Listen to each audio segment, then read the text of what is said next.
se desestructura la suerte que nos arrastró a quedar permanentemente colgados en el acantilado.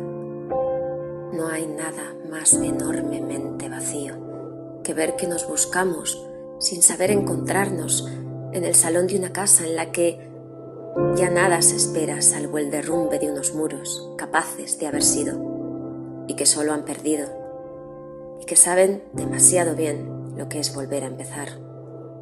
Nuestro sol es el sol que ilumina con lluvia, el que llueve con rayos, el que observa al árbol roto, inmóvil, sabiendo que en su bosque dos corazones andan perdidos sin saber encontrarse ni a sí mismos, incapaces de abrirnos, de derrapar cogidos.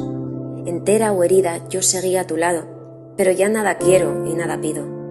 Abandono Ventura y su carretera confusa hacia santeros que emborrachan el alma, pero no curan.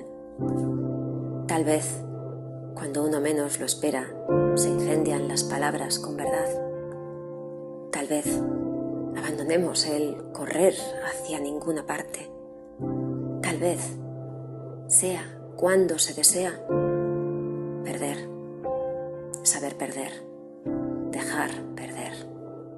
No es para mí, no es para ti tenernos, tal vez.